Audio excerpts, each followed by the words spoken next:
Asato ma sa gamaya tamaso homaham jyoti gamaya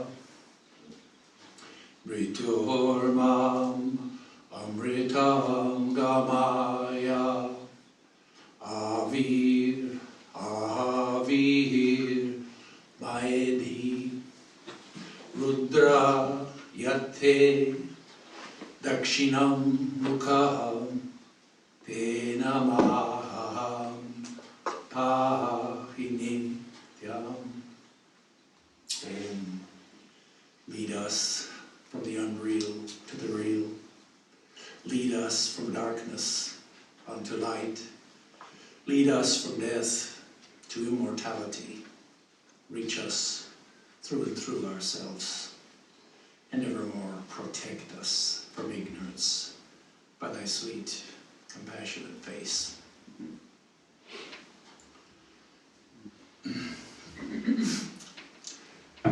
So my subject this morning is, how is the soul reborn? And we're going to be talking about the third phase in the great cycle of reincarnation. First phase, the death and dying process. Second phase, life in the afterworld. Third phase, the rebirth of the soul. The source of our knowledge on all things relating to soul, God, and religion is the Holy Scriptures. But the Scriptures are largely silent on this question. But inquiring minds want to know. And therefore, as students of Vedanta and as students of yoga psychology, maybe we can consider some ideas on the subject. How's the soul reborn? Let's begin with looking at the word soul. Fundamental basic teaching of the Vedanta philosophy is that you are a divine immortal soul. It's not that you have a soul, but that you are a soul. In Sanskrit it's called the Jivatman, the living self, the embodied self. In your true nature, you are pure consciousness, but consciousness reflected in nature and localized in one part becomes I consciousness. And I consciousness is the subject of our experience. It's our I consciousness, which is the center of the unified field. It's our I, which is the subject, the knower, the perceiver, and the autonomous free will agent of moral action. Our self, that is our consciousness, we identify with different levels of vibration in the field. We identify with intelligence, the intelligence self, with its powers of abstraction and conception and judgment and reason. We identify with the mind, that is the matrix of thinking, feeling, and willing, We identify with our memory, with all the samskaras, impressions, and habits, and vasanas. We identify with our sense powers and with the subtle energy body, the etheric body, or the prana, maya kosha. All these together comprise what in English we're calling the soul, the causal and subtle body. Is this subtle body which leaves the gross physical body at the time of death and may travel to some astral worlds.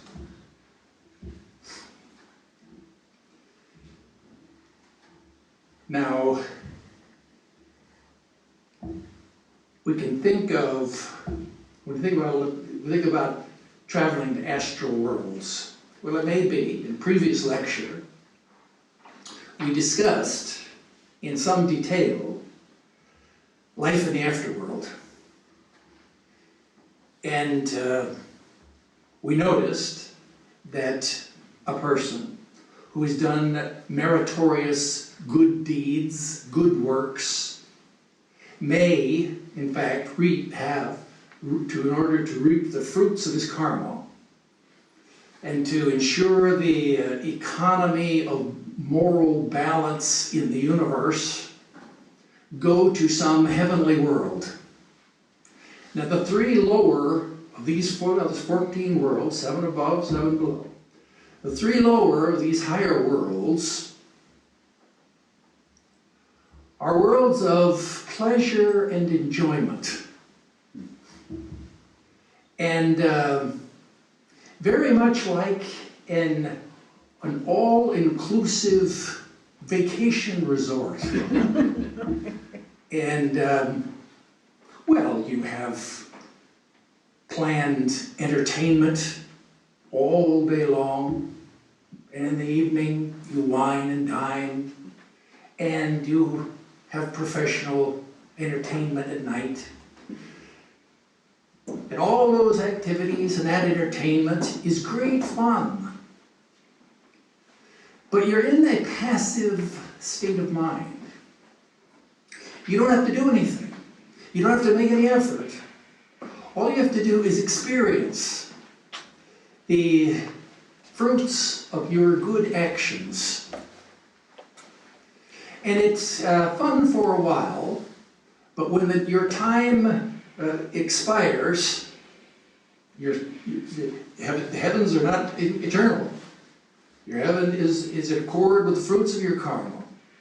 And when your vacation is over, pretty much you're kind of ready to get back to work. You're tired of just being passive experience. You want to do something. You want to achieve something. You want to move forward. That's what gives us happiness in life, is growth. You don't make any growth in heaven. You just reap the fruits of your good deeds. And therefore, when the time is up, you're happy and look forward to doing something constructive. So let's pick up the story here about the soul. Now he is outside, he's outside of the pearly gates. And at that time, your mind, that is your causal and subtle body, that is you, in a disembodied spirit form, you're in a very high state of spiritual elevation. That's because, for one thing, you've just left that heavenly world, and all the distractions and all the sense pleasures of that entertainment is over. Secondly, you don't have a body.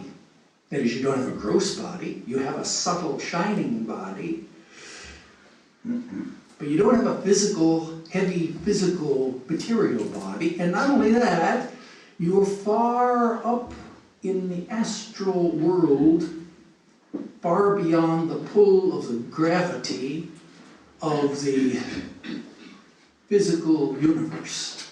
In that state, the mind becomes elevated. You're in a state of the spiritual intelligence is very high and is easily in tune with the cosmic intelligence. At that time, the soul looks down, thinking now what he's going to do. Looks down towards the earth, and he knows that he has to return to the earth's plane. This is called the karma bhumi. That means the place where we make karma. That is self-conscious volitional actions only in the human world. Not the animal world, not in the world of the gods, but all the afterworlds. Therefore, we have to return to this earthly plane in order to continue our moral and spiritual evolution. And so the soul is looking down on the earth and remembering also his previous lives on the earth. Born, died, and considering his future lives that he may live. And at that time, the soul becomes very clear about what is his ultimate purpose in life, and that is to realize God, to realize his true nature. That's the goal and purpose of his spiritual evolution. And the soul also, in this elevated state of spiritual consciousness, becomes clear as to his immediate mission. His next mission, the next stage in his evolution, is to return to the earth and be born in a human body and to find his dharma and to complete the necessary progress that he can make in this life. At that time, in this elevated state, he makes a very clear, self-conscious, free will choice as to where, when, the circumstance, the time, place, and the fitness of circumstance of his future birth. With that decision,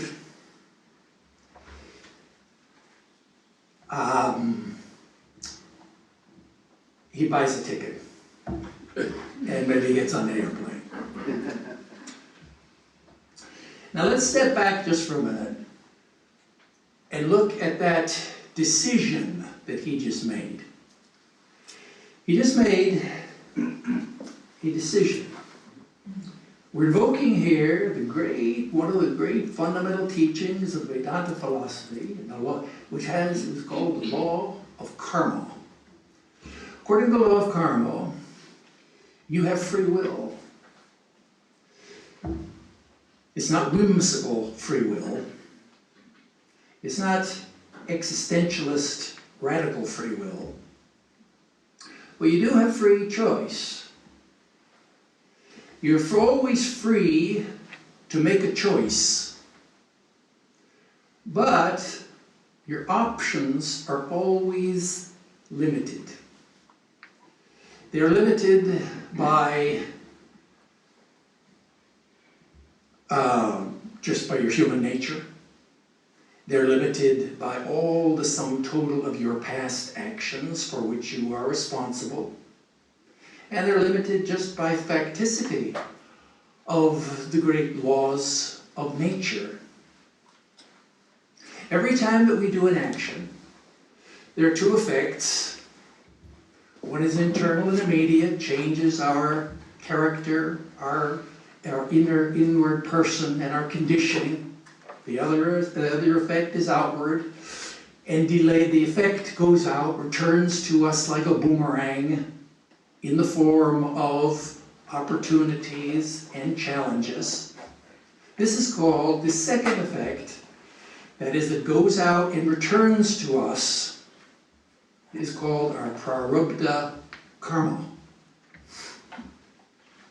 That means the fruits of our own past actions will return to us and determine how we react, what we decide, and what we do. This force, this conditioning force of our own past actions is very strong. It's so strong that we could call it almost destiny. In fact, when we're born, they say that we have our destiny written on our foreheads. Not because our lives have been planned out, determined by the gods in heaven, or by God, or by any forces beyond our own karma, but due to the sum total of all of our past actions. Everything that we are today is the result of what we have done in the past. All that we are tomorrow will be the result of what we do today.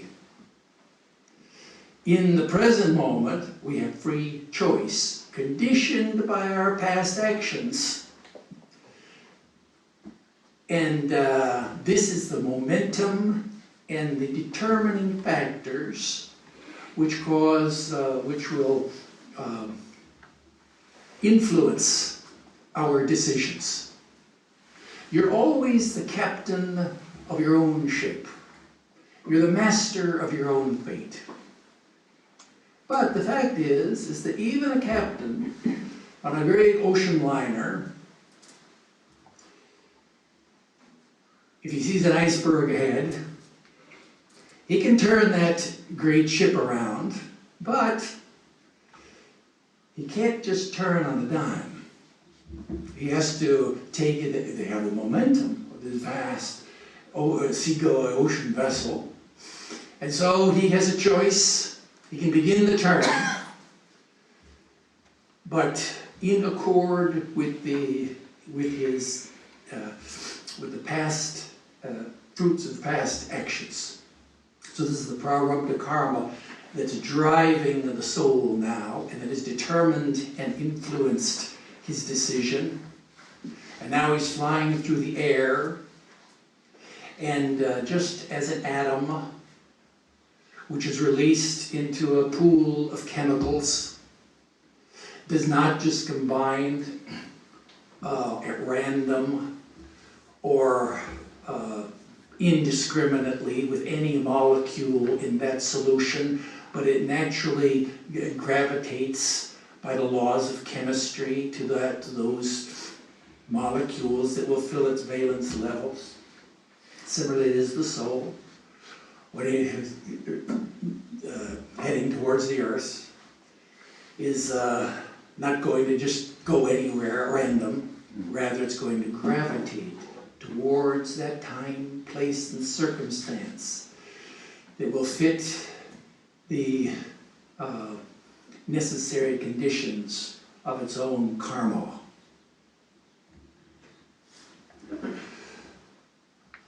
So let's, the airplane lands. Let's look at the airport.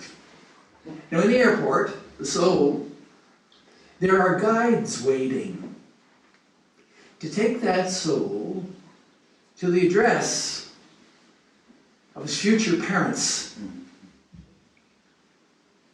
And if we were to step back and we were to look at the scene there, let's just look at the scene of the airport.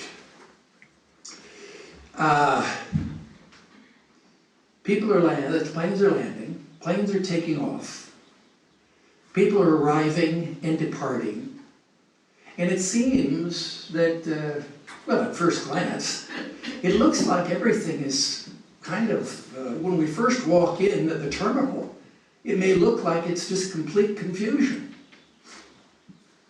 We stop for a moment and consider, we know that everyone there is there, has a storyline. Everyone there, there's a backstory as to why they're in the airport. They're like characters on stage. They've arrived there, they have a part to play, they're there, they've arrived there for a reason, they're leaving and departing for a reason. And just like characters on the stage, they have dialogue, they have their moving here, moving there. Everything happens according to law. This is not, there's law and order behind all this. This is not a chaos, this is a cosmos. We don't live, we live in a cosmos. That means that there is law and order. Students of law of karma don't believe in random selection. We don't believe, the students of karma do not believe in the sisters' fate. You know, the Greeks believed 3 sisters up there determining our lives, spinning the threads of our lives and clipping it here and there. We don't believe those in that our lives are determined by 3 sisters' fate. The students of the law of karma don't believe in the goddess of fortune, our lives determined by that goddess juggling those balls up the air with her blindfolded. Whatever may happen, whatever happens, anything can happen. No. Anything can't, that's not true. It's not that anything can happen. The only things that happen in our lives are the things that happen according to according to law and our past actions. And well, you put that into your thinking cap and see if you believe in that. Maybe you don't believe in that.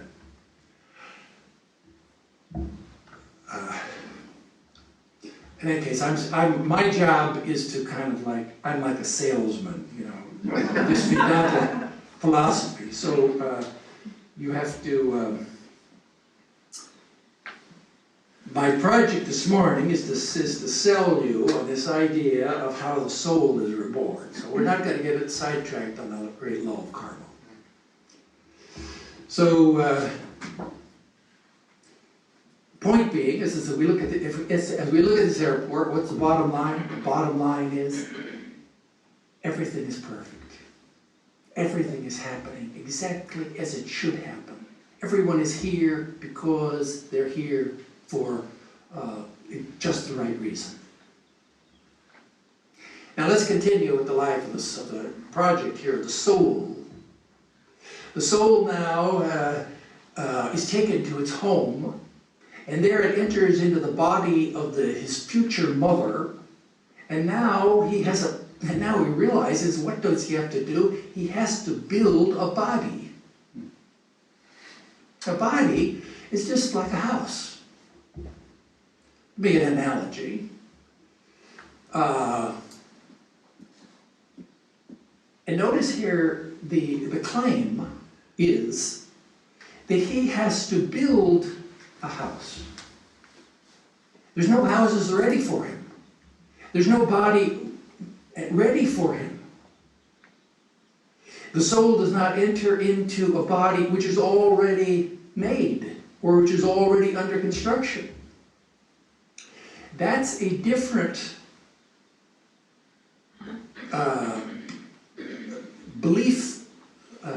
set of beliefs, a different concept.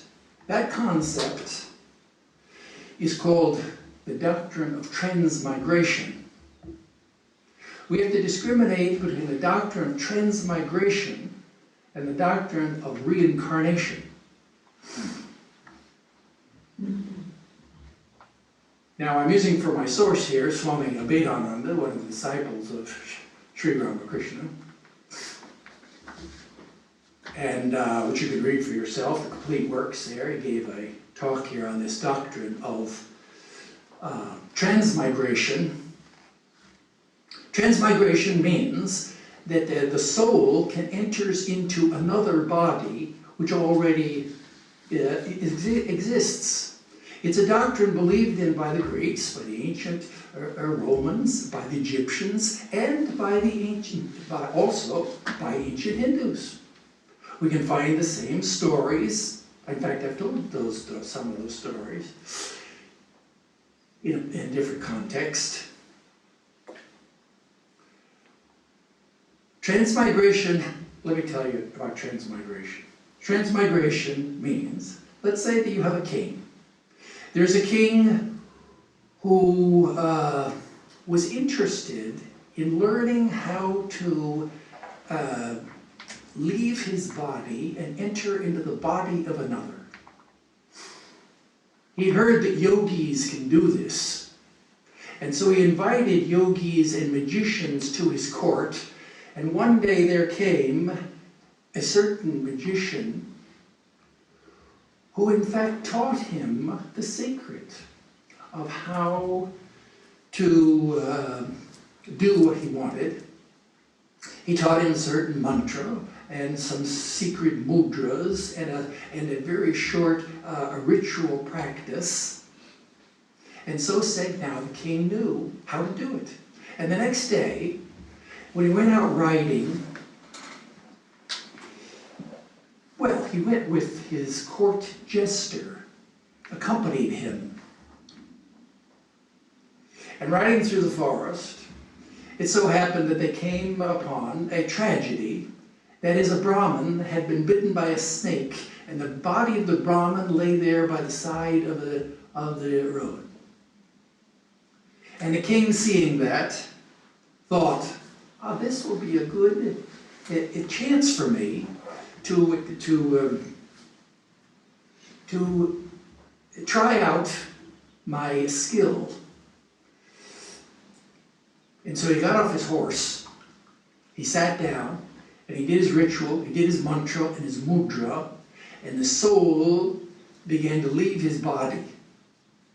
The king did not notice that his court jester, who had been present the previous day when the magician was there, and had overheard all of the instructions, while the king was doing his ritual, the jester sat a little behind and did the same ritual. And when the king left his body and entered into the body of the Brahmin, the jester, his soul left his body and entered the body of the king. And when the Brahmin revived and got up, he looked there. Who did he see? Well, he saw the king, his own body, the jester in the form of his own body. He said, well, your majesty, see you later. Got on the horse and rode off. Well, there was the king. He just left the Brahmin's body. Well, the king returned to the palace, and it wasn't long before the queen and the prime minister realized something very wrong here. He's not behaving like a king at all.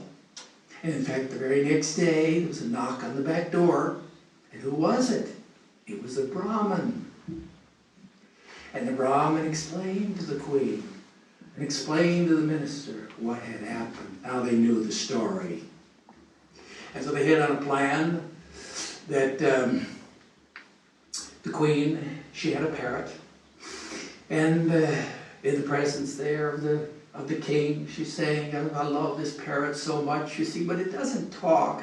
I wish it would talk. And she began to nag him until he said, yes, please make it talk. She said, do something to make it talk. He said, yeah, all right, dear, I'll make it talk.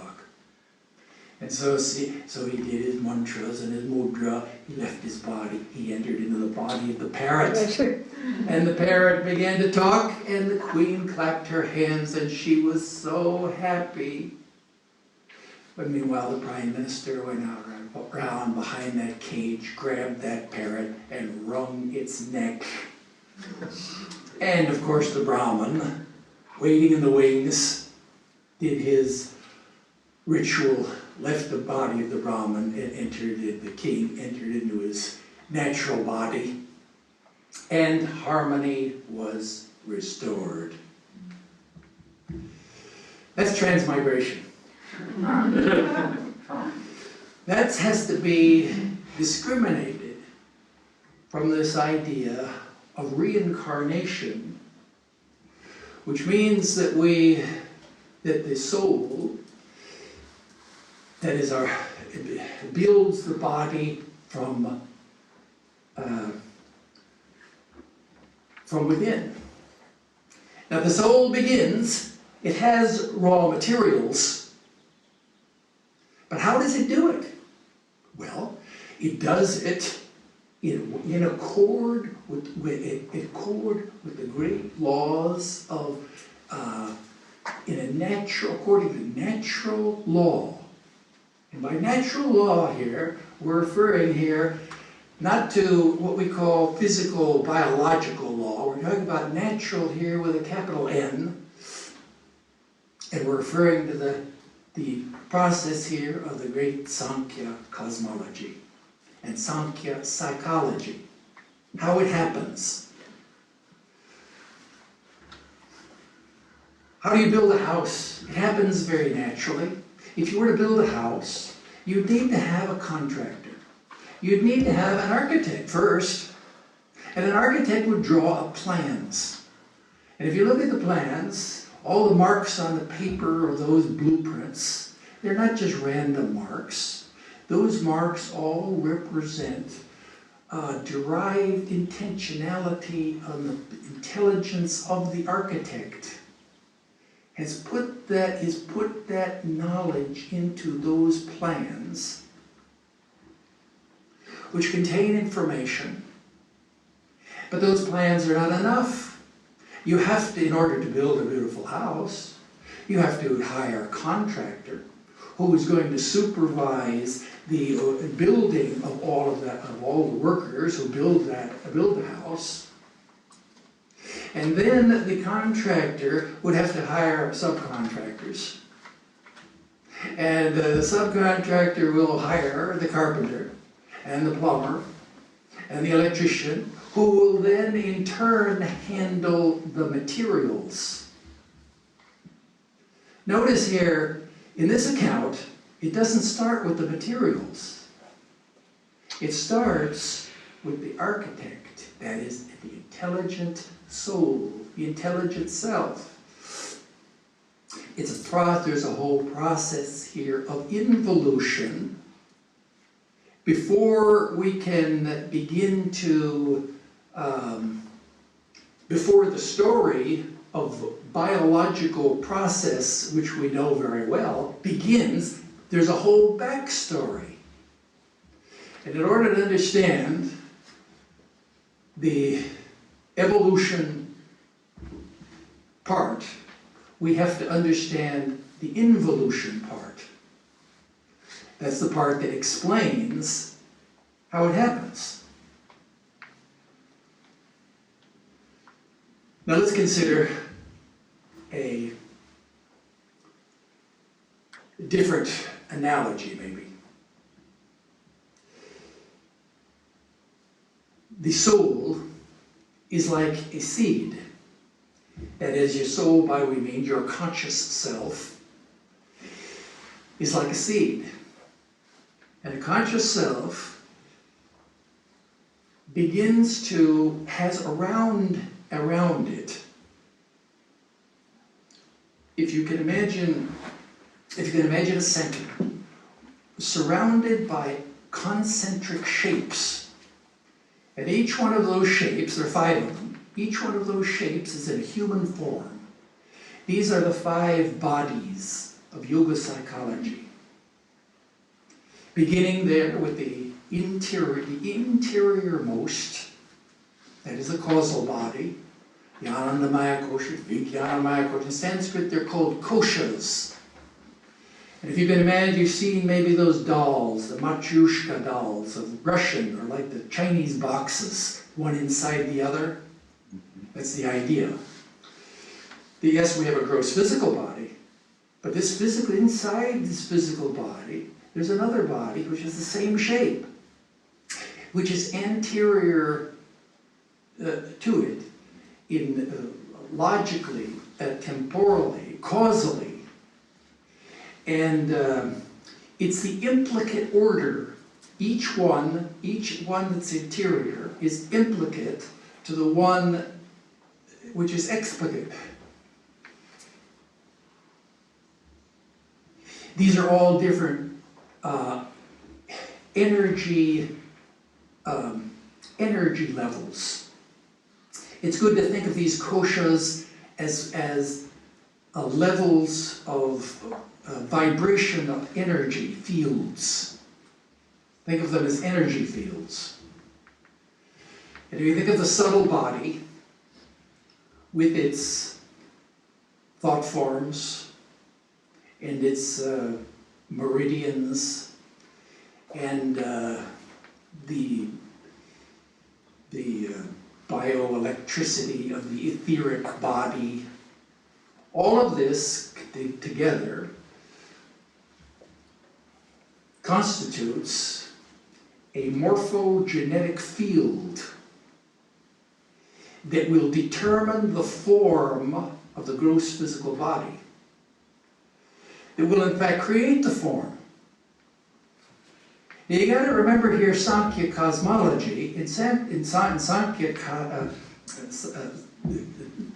psychology, there's no, we're talking here about consciousness, intelligence, mind, and matter. They're all the same thing. There's no there's no difference. This is all Prakriti. This is all, in Western psychology or Western philosophy, a huge, gigantic problem that dominates the elephant in the room here, the problem of the Western psychology, the mind-body problem. How do you get from a mind, which is non-physical, to matter, which is physical? How could you possibly bridge that gap?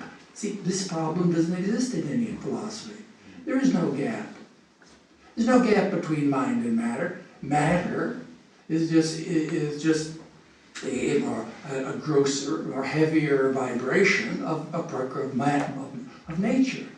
Mind, matter, intelligence, it's all the same stuff. So there's nothing magical here about mind and intelligence creating matter. It's just all, but the key here is the energy field. Okay, so you have the morphogenetic field. Now the field which is immediate between the gross body and the mind is called the etheric body. We call it the prana maya kosha. Don't be afraid of all these Sanskrit words. These are a couple words easily we can incorporate into our vocabulary. In fact, it's already any Webster's Collegiate Desktop Dictionary. All these words are already in there. So there is the pranamaya kosha. That kosha it acts on the principle of sympathetic resonance. And just as you take a plate, if you take a metal plate, and on that plate you put sand, and you were to vibrate that electrical vibration of that plate, that sand would form into beautiful shapes and patterns. Similarly it is with the body. Our physical body is created, is generated by the field, by sympathetic resonance. This is the yogic account of the backstory behind the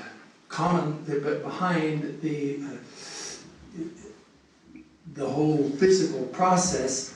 We're not contradicting the physical process, but the untold story behind the process. That's the idea. There's no contradiction here. This is just the untold story. Think of these energy fields of the body as what we say, fields of vibration. What is a field? A field just means a domain in which all of the points are controlled by a single force. And usually when we think of the word field, let's think about a field, let's think about a baseball field. A baseball field, let's say that there are a bunch of kids who want to play baseball, but they don't know anything about baseball. So the coach will take them into a classroom and we'll pass out pamphlets. And the pamphlets are entitled, How to Play Baseball. And each one of the students there, the children are assigned, they can't read the whole thing, so they're assigned one chapter. How to play first base, how to be a pitcher, how to be a catcher. Each one is reading a different chapter. That's all he has to read. And after they've done that, well, all the bats and balls and bases, all the equipment is there. There's the coach. They have their uniforms. And they can play baseball. Right? But wait, one of the students raised his hand and says, Sir, Coach, what do we do now? I read this about how to play first base, but where's first base? So the coach said, oh yeah, okay, well, let's leave this classroom. We're going to go outside. You go outside. What do they see there? They see there, oh, there's the baseball diamond. There's the field. You see over there? Look over there. There's first base. There's the pitcher's mound. There's the outfield. Oh, yes. And they all run to assume their places in space. Therefore, in order, the point being, in a roundabout way, that you have to, the importance of the concept of a field in order to explain the event which is happening, which is the materialization of this physical body. So the whole process here that I've explained, or that I've explained is a process of crucification. Remember in the Sankhya cosmology, Sankhya psychology, that we begin with the causal, it goes from the causal to the subtle to the gross. That's the progression. It does not go from the gross to the subtle to the causal. And so when we're talking about how is the body formed, beginning there with a intelligent, well, the soul, in a state of high spiritual intelligence before it assumed the physical body, now has undergone a process of crucification. Let's say that you were to do a project. What was his project? His project was the consolidation of a body. That was his great project, that is the soul. And he entered into that project with all his intelligence and focus of his consciousness went into that project. And that project, just as when we get engaged in something, we get interested in it, we forget everything, we forget time, we'll forget all of our other job, all of our duties. We're consumed by the task. And as a result of which, just like a sponge absorbs water, so an interesting, all-consuming task will completely absorb our consciousness. So it is with the soul. The soul now has embodied itself. It's grossified itself. It's come down to, it's involved itself. And in fact, when the baby is born, it's just a body self. No high spiritual intelligence, discrimination, thoughts in the baby. The baby doesn't know anything. The baby now is completely involved in the physical body and has to begin now the process of learning how to function in this gross physical world. And just imagine, let's say you have a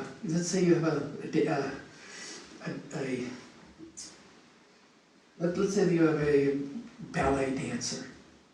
Imagine just a young little girl who's like a perfect acrobatic ballet, Bolshoi ballet dancer on the stage, and she's light as air, and she spins around. She's taken aboard a ship, and she's put into a diving suit. And she's put into this deep diving suit, and a heavy brass helmet is screwed down on her head. And then with all those hoses and everything, or cables, she's lowered into the ocean, and she's lowered down into the depths of the ocean. Imagine that poor girl. She doesn't know how to work anything. She doesn't do anything. She can't do her. All her ballet knowledge is all of no use to her. She just now has to learn how to breathe and operate. Similarly it is with the child. And so it goes. Time passes. 1 year passes, 2 years passes. Maybe at that time, the language acquisition network comes online. And with a little bit of knowledge, that is, with a little bit of language, enables the soul to remember for the first time. And maybe at that time, at a very, very young age, can remember the previous, that heavenly world that it has just left, the previous life, its previous, its mission, its purpose of being reborn. But very quickly, that memory fades away, buried by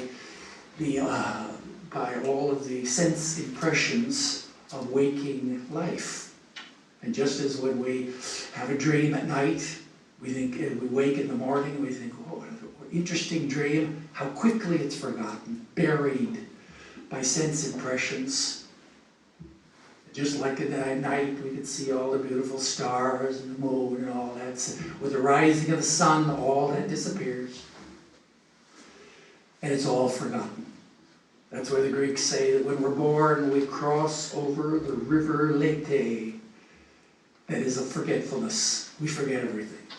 We forget the whole backstory. And here we are today. And we're trying to figure it out. And we're trying to recall, what is our purpose? What is our destiny? And so it may be that we still have questions in our mind about the soul and about the nature of the soul.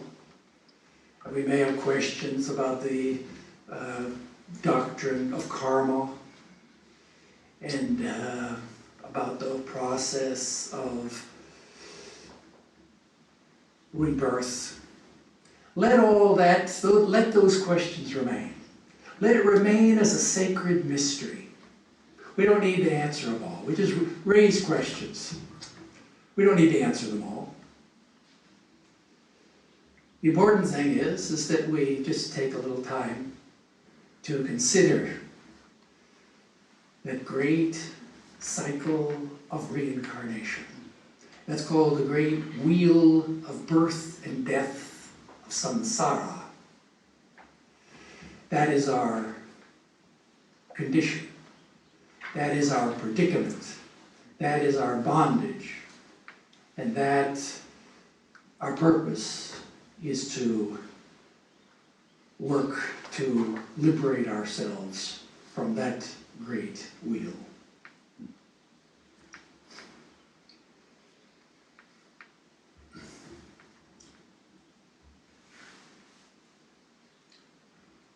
Okay, so we still have a few minutes, and I think if we have a few questions, maybe we could I droned on for maybe too long, No. but if someone has a question, yes, sir. I have to say that was one of the most. I have to say that was one of the most fascinating lectures I have ever heard and experienced. Your ability to tell the story was just extraordinary to me. And in the end, you said, we still need to consider these questions. When you are speaking, it seems that you totally get what you were saying, but then you did end by saying, we still need to consider these things. So you still are considering all of this which you spoke of. Am I correct with that? And thank you.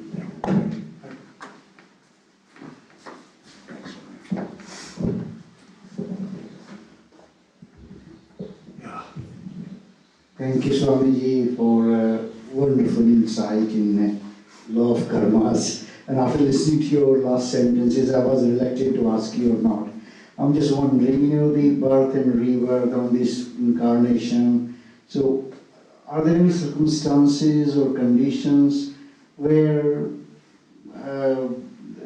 the soul doesn't take a new life? And I'm just wondering, whatever we know, whatever you know, what happened to the soul of Sri Ramakrishna ji or Vivekananda ji?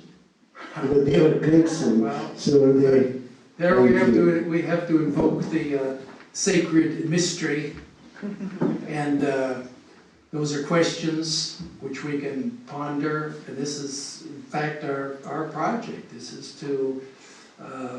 is our homework. I mean, as spiritual aspirants, is just to get interested in this whole process and how it happens. Read the sixth chapter of the Bhagavad Gita. Talks about this process of rebirth, how people who've done spiritual practice, what happens to them? What happens to people who do spiritual practices their whole life and make a lot of progress, but they don't achieve liberation? What happens to them in the next, in the afterworld, in the next life? So like this is a good research project, yeah. Thank you. Okay. Good. Thank you, Swamiji. Okay, last question, yeah. I have a question. Yes. You said only things can happen by the law of universe and your past karma. Then I have a question. If it is then I do aware of that we have free will. Then this free will, how can I fit in that sentence? If everything happens by law of the universe and your past karma, then how can I put my free will to look for the moksha? Otherwise, I feel really disappointed that everything happens because my past karma, I have no idea or remembrance whatsoever, so it's not fair. Yeah. Well, your question is just a question about the law of karma, how it works, and that's a great subject in and of itself. How karma works, and that's a wonderful project for us to understand karma and free will and determination and how those all play out in our life. Yeah. One more. Okay. These are fundamental philosophical questions that you're asking. That's why I was giving you the short answer. Free will and determination. Yeah. Thank you very much. You said this story of birth, death, and rebirth in such a beautiful soul to soul that we felt it. I have a question. Why? Some soul live so beautiful soul, so accomplished soul. Is there so educated? Is there such a thing that some souls don't have anything else to do in this world? Is there that?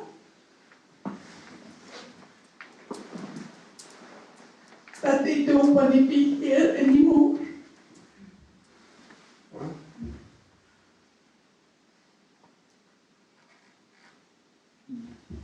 Well, that was my answer. I don't know. there are some souls, they are accomplished at such an early age. They don't need to be here.